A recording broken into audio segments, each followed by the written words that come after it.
नमस्कार, हार्दिक स्वागत करता हूं मैं आपका भारत एक्सप्रेस पर। मैं हूं आपके समक्ष संगम राय और आप देख रहे हैं हमारा खास शो गुनहगार। क्राइम की दुनिया में हर दिन ऐसी वारदात सामने आती है जो कानून व्यवस्था और इंसानियत दोनों को झकझोर कर रख देती है। हत्या, साइबर ठगी और नशे के काले कारोबार से जुड़ी 3 बड़ी खबरों के साथ हाजिर है आज का क्राइम शो गुनहगार। आज हम बात करेंगे 3 बड़ी स्टोरी की, जिसमें पहली स्टोरी पथरेश्वर महादेव मंदिर से जुड़ी है, जहां 2 साधुओं की हत्या करके उनके शव को जंगल में दफना दिया गया। इस सनसनीखेज वारदात ने पूरे इलाके में हड़कंप मचा दिया है। दूसरी बड़ी स्टोरी गुरुग्राम से है, जहां 2 करोड़ 60 लाख रुपए के साइबर फ्रॉड का खुलासा हुआ है और 6 आरोपियों को गिरफ्तार किया गया। वहीं तीसरी बड़ी स्टोरी नारकोटिक्स रेड के समय हुए दर्दनाक हादसे की है, जहां तस्करों की कार ने पति पत्नी को कुचल दिया और दोनों की मौके पर ही मौत हो गई। मामले में झारखंड के 2 आरोपियों को गिरफ्तार किया गया है। लेकिन पहले बात करेंगे पथरेश्वर महादेव मंदिर के 2 साधुओं की हत्या और उनके शव को जंगल में दफनाए जाने वाली इस सनसनीखेज वारदात की। देखिए गुनहगार में हमारी एक खास रिपोर्ट।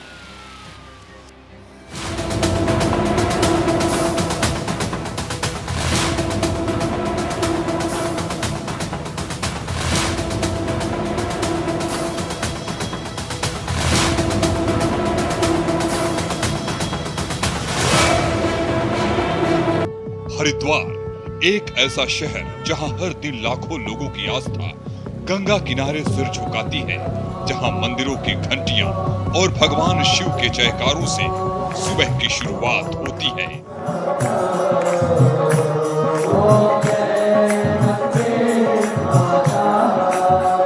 लेकिन इसी धार्मिक नगरी से आई एक खबर ने पूरे उत्तराखंड को सन्न कर दिया। पथरी थाना क्षेत्र में पथरेश्वर महादेव मंदिर से जुड़े 2 साधुओं की हत्या कर उनके शव जंगल में गड्ढे में दबा दिए गए। जैसे ही इस सनसनीखेज डबल मर्डर का खुलासा हुआ, पूरे इलाके में हड़कंप मच गया। मंदिर में पूजा करने आने वाले श्रद्धालुओं से लेकर स्थानीय लोगों तक हर कोई इस वारदात को सुनकर हैरान है।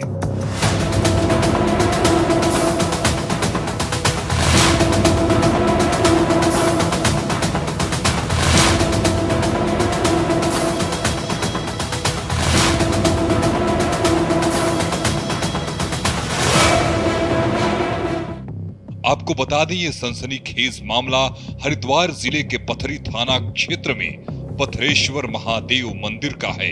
ये मंदिर सालों से स्थानीय लोगों की आस्था का केंद्र रहा है। दूर दूर से श्रद्धालु यहाँ भगवान शिव के दर्शन के लिए पहुँचते हैं और मंदिर परिसर में रहने वाले साधु संत पूजा पाठ, भजन कीर्तन और धार्मिक कार्यक्रम करते हैं। लेकिन इसी मंदिर से जुड़े 2 साधुओं के अचानक लापता होने से लोगों की चिंता बढ़ गई। पहले तो लोगों ने सोचा कि शायद दोनों किसी धार्मिक यात्रा या किसी काम से बाहर गए होंगे, लेकिन कई दिनों तक जब उनका कोई सुराग नहीं मिला तो मामला गंभीर हो गया। स्थानीय लोगों ने इसकी जानकारी पुलिस को दी। पुलिस ने गुमशुदगी की जांच शुरू की और धीरे धीरे जांच की दिशा बदलने लगी। पूछताछ में पुलिस की टीम मंदिर से कुछ दूरी पर जंगल तक पहुंची। जंगल में जब शक के बिना पर खुदाई कराई गई तो गड्ढे के अंदर से 2 शव बरामद हुए। शवों की पहचान पथरेश्वर महादेव मंदिर में रहने वाले दोनों साधुओं के रूप में हुई। इस खुलासे के बाद पूरे इलाके में सनसनी फैल गई। वहीं पुलिस ने शव बरामद कर पोस्टमार्टम के लिए भेज दिए हैं। देखिए, वहाँ के किसी सेवादार ने आज पुलिस को सूचना दी थी, तो वहाँ हम लोग पहुँचे हैं। एफएसएल टीम भी थी। तो 2 साधुओं की, जिसमें एक नोन है और एक अभी अननोन है आइडेंटिटी उसकी, उनकी बॉडी मिली और ये संदेह पूरा है कि उनके साथ जबरदस्ती हुई या उनका मर्डर किया गया, तब बॉडियाँ वहाँ रखी गई हैं। बाकी कुछ लोग जो संदेहास्पद है, जिन पे संदेह है, वो फरार हैं। एफआईआर की कार्रवाई हो रही है और जल्दी हम केस को वर्कआउट करें।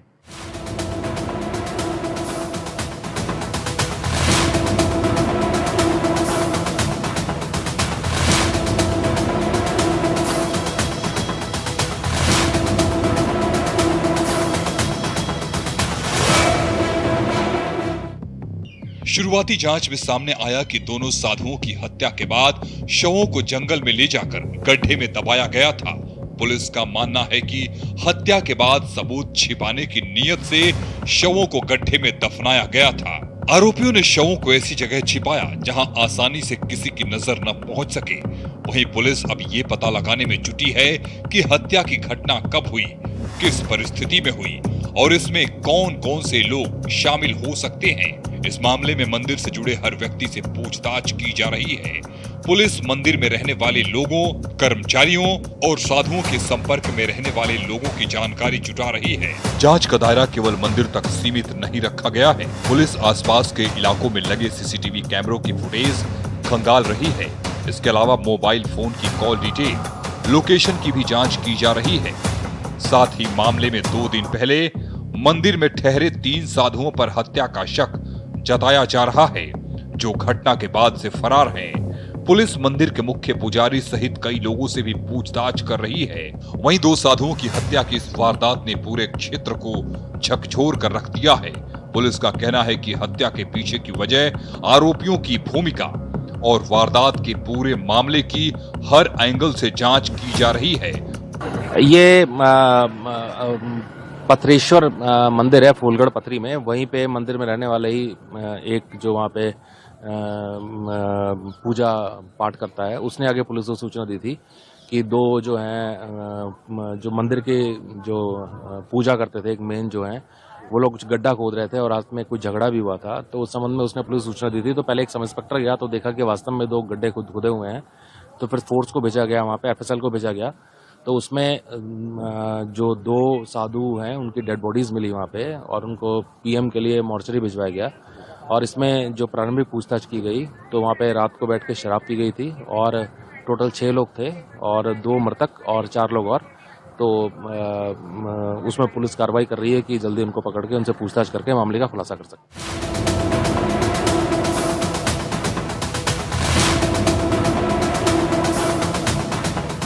पथरेश्वर महादेव मंदिर से जुड़े 2 साधुओं की हत्या का मामला पूरे क्षेत्र में चर्चा का मुद्दा बना हुआ है। फिलहाल पुलिस की जांच पर सभी की नजरें टिकी हुई हैं। लोगों को उम्मीद है कि जल्द ही इस सनसनीखेज हत्याकांड का पर्दाफाश होगा और दोषियों को कानून के शिकंजे तक पहुंचाया जाएगा। Bureau report, Bharat express.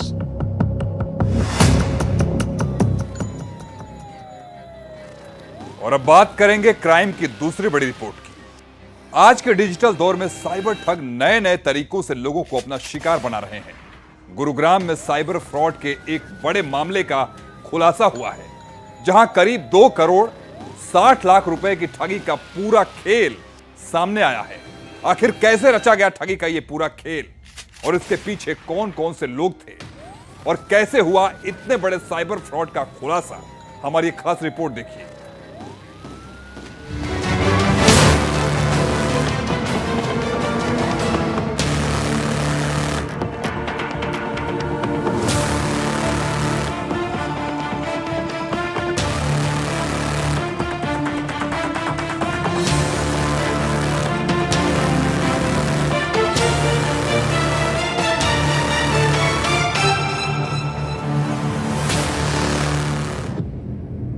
Cyber crime की दुनिया में ठगों ने अब ऐसा नेटवर्क तैयार कर लिया है जहां ठग हजारों किलोमीटर दूर बैठकर लोगों की मेहनत की कमाई पर हाथ साफ कर रहे हैं। मोबाइल, इंटरनेट और डिजिटल ट्रांजैक्शन के इस दौर में ठगों ने पैसे उड़ाने का नया तरीका खोज लिया है। खुद सामने आए बिना ठगी की रकम को इधर से उधर पहुंचाने के लिए तैयार किए गए इसी नेटवर्क का गुरुग्राम पुलिस ने खुलासा कर दुबई में बैठे साइबर अपराधियों को बैंक खाते उपलब्ध कराने वाले 6 आरोपियों को गिरफ्तार किया है। इस कार्रवाई के बाद सामने आया है कि साइबर ठगों का नेटवर्क सिर्फ ऑनलाइन कॉल या फर्जी मैसेज तक सीमित नहीं है, बल्कि इसके पीछे बैंक अकाउंट और पैसों के लेन देन की पूरी एक चेन काम कर रही है। जांच में सामने आया कि गिरफ्तार किए गए आरोपी साइबर ठगों के लिए बैंक अकाउंट की व्यवस्था करते थे। इन अकाउंट का इस्तेमाल ऑनलाइन फ्रॉड से जुटाई गई रकम को जमा करने के लिए किया जाता था। ठगी के बाद पैसा सीधे आरोपियों तक नहीं पहुंचता था, बल्कि कई बैंक अकाउंट के जरिए घुमाया जाता था ताकि जांच एजेंसियों को असली आरोपियों तक पहुंचने में मुश्किल हो। पुलिस के मुताबिक आरोपी फर्जी कंपनियां बनाकर बैंक अकाउंट खुलवाते थे और इन्हीं अकाउंट के जरिए साइबर ठगी की रकम को इधर उधर भेजते थे।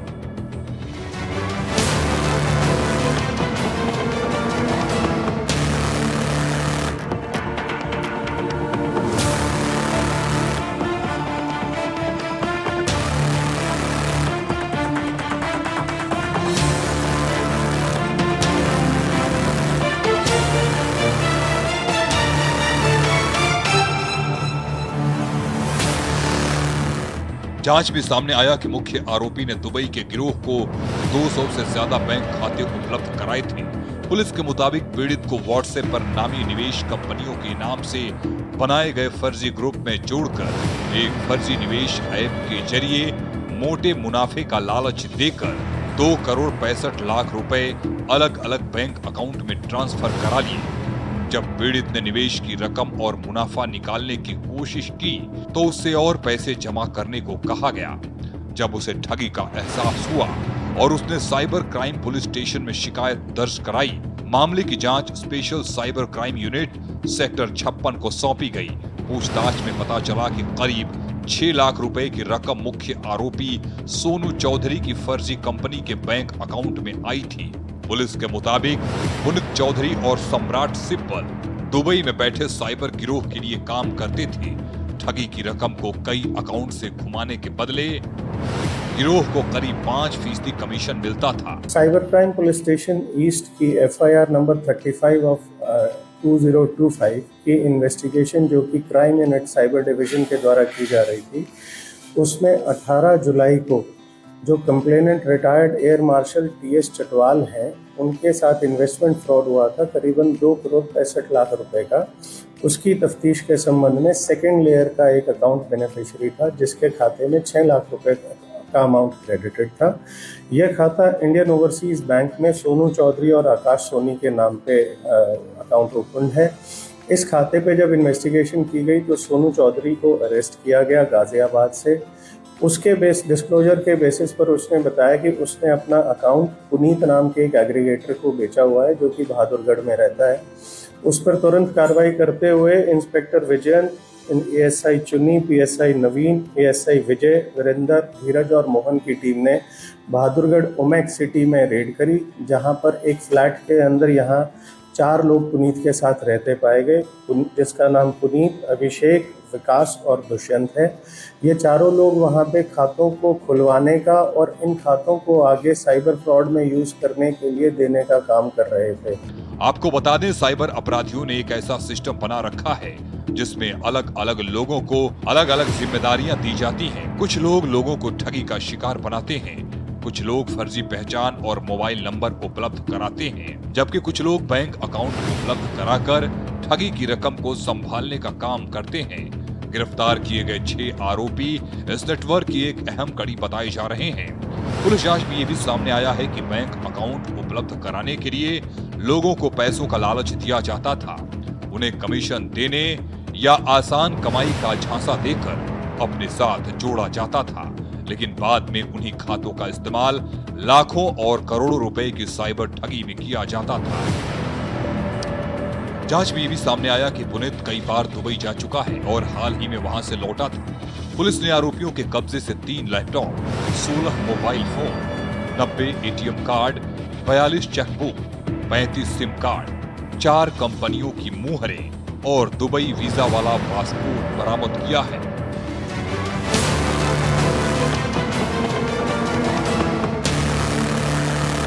जब इन 4 लोगों को ओमेक सिटी बहादुरगढ़ से 19 तारीख को अरेस्ट किया तो पुनीत ने बतलाया कि वह यह काम सम्राट सिब्बल नाम का आदमी जो कि द्वारका में रहता है, उसके साथ मिलके रुद्रा नाम का व्यक्ति है जो कि दुबई बेस्ड है। इन दोनों का हैंडलर ये दुबई में है, उसके लिए काम करते हैं और ये सभी अकाउंट्स उनको सप्लाई करते हैं।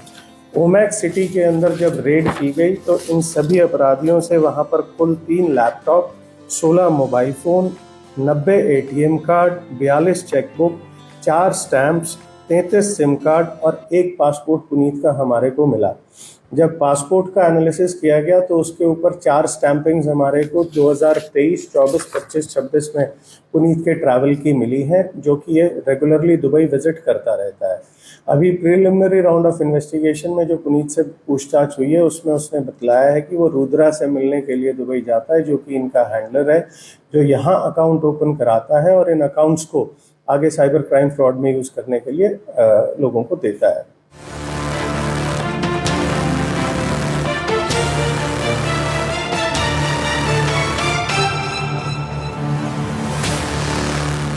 पुलिस अब दुबई के नेटवर्क, पैसों के ट्रेल और अलग राज्यों में जुड़े साइबर ठगी के मामलों की भी जांच कर रही है। जांच एजेंसियां ये पता लगाने में जुटी हैं कि आरोपियों ने कितने बैंक अकाउंट उपलब्ध कराए, इन अकाउंट्स के जरिए कितनी रकम का लेन देन हुआ और दुबई में बैठे साइबर अपराधियों के साथ इनका संपर्क कितने समय से था। साइबर ठगी के मामलों में ज्यादातर अपराधी विदेशों से ऑपरेट करते हैं और भारत में मौजूद लोगों की मदद से अपने काम को अंजाम देते हैं। ये मामला सिर्फ 6 आरोपियों की गिरफ्तारी तक सीमित नहीं है, बल्कि ये दिखाता है कि साइबर ठग किस तरह देश विदेश में फैले नेटवर्क के जरिए आम लोगों की मेहनत की कमाई पर सेंध लगा रहे हैं। पुलिस की ये कार्रवाई साइबर क्राइम के खिलाफ एक बड़ी कार्रवाई मानी जा रही है और अब जांच एजेंसियों की नजर इस पूरे नेटवर्क के मास्टरमाइंड तक पहुंचने पर है। साइबर क्राइम की दुनिया में हर दिन नए तरीके सामने आ रहे हैं, लेकिन कानून और जांच एजेंसियां भी अब आधुनिक तकनीक के जरिए इन अपराधियों तक पहुंचने में जुटी हुई हैं। Bureau report, Bharat express.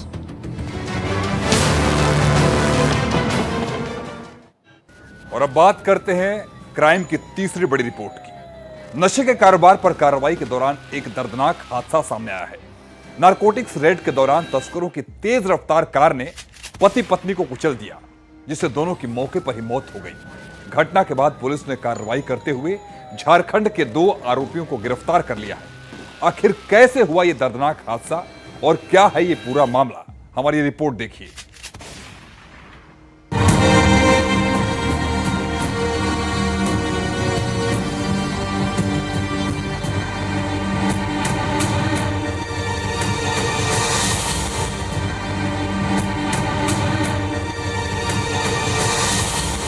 Madhya Pradesh के गुना में नशे के सौदागरों के पीछे दौड़ रही पुलिस की कार्रवाई के बीच एक ऐसी दर्दनाक घटना सामने आई जिसने हर किसी को झकझोर कर रख दिया है।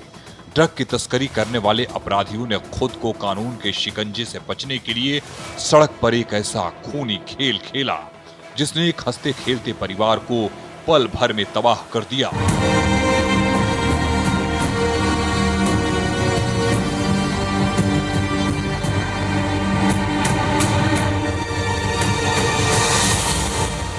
नारकोटिक्स विभाग की टीम से बचकर भाग रही एक तेज रफ्तार कार ने 2 बाइकों और राहगीरों को बेरहमी से कुचल दिया। इस भीषण हादसे में बाइक सवार पति पत्नी की मौके पर ही मौत हो गई, जबकि उनका मासूम बच्चा अस्पताल में जिंदगी और मौत के बीच जंग लड़ रहा है। लेकिन पुलिस और नारकोटिक्स विभाग ने मुस्तैदी दिखाते हुए झारखंड के रहने वाले दोनों कुख्यात तस्करों को गिरफ्तार कर लिया है।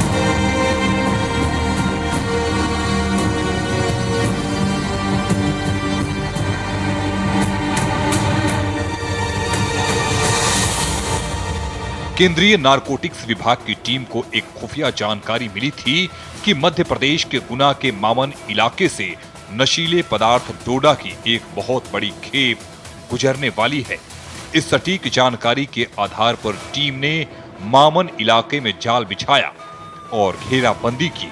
मुस्तैद अधिकारियों ने डोडा से लदे एक ट्रक को दबोच लिया। जांच में सामने आया कि तस्करों ने बेहद शातिर तरीका अपनाया था। डोडा से भरे इस ट्रक के आगे आगे एक पायलट कार चल रही थी। इस कार का काम पुलिस या नारकोटिक्स विभाग की लोकेशन देखकर पीछे आ रहे ट्रक को रास्ता साफ होने का इशारा करना था।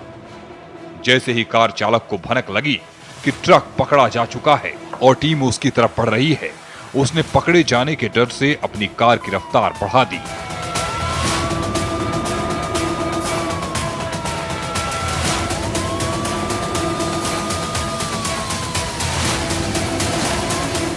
वहीं तस्कर की बेहद तेज रफ्तार कार ने सामने से आ रहे एक बाइक सवार पति पत्नी को जोरदार टक्कर मार दी। टक्कर इतनी भीषण थी कि बाइक के परखच्चे उड़ गए और उस पर सवार पति पत्नी ने मौके पर ही दम तोड़ दिया। पुलिस गिरफ्तार आरोपियों से पूछताछ कर रही है ताकि पूरे नेटवर्क की जानकारी जुटाई जा सके। जांच एजेंसियां ये पता लगाने में लगी हैं कि नशे के तस्करी का ये नेटवर्क कितना बड़ा था और इसमें कितने लोग शामिल थे। आरोपियों के संपर्क, मोबाइल रिकॉर्ड और दूसरी जानकारियों को भी खंगाला जा रहा है। आपको बता दें, नशे का कारोबार आज समाज के लिए बड़ी चुनौती बन चुका है। तस्कर युवाओं को निशाना बनाकर अवैध तरीके से नशीले पदार्थों की सप्लाई करते हैं। पुलिस और नारकोटिक्स विभाग लगातार ऐसे नेटवर्क के खिलाफ अभियान चला रहे हैं, लेकिन कई बार कार्रवाई के दौरान अपराधी बचने के लिए खतरनाक कदम उठा लेते हैं, जिससे आम लोगों की जान भी खतरे में पड़ जाती है।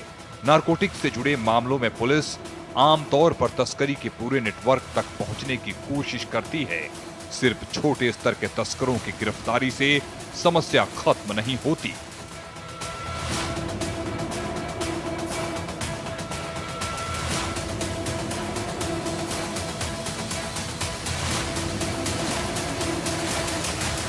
इसलिए जांच एजेंसियां अब तस्करों के सप्लाई चेन, पैसों के लेन देन और बड़े नेटवर्क की जानकारी जुटाने में लगी है। इस मामले में भी पुलिस की कोशिश है कि गिरफ्तार आरोपियों से पूछताछ के जरिए पूरे गिरोह का पता लगाया जाए। अगर जांच में और लोगों की भूमिका सामने आती है। आज के हमारे खास कार्यक्रम गुनहगार में इतना ही। देश और दुनिया की तमाम खबरों के लिए आप बने रहिए भारत एक्सप्रेस के साथ। Stay safe, stay alert. शुभ रात्रि।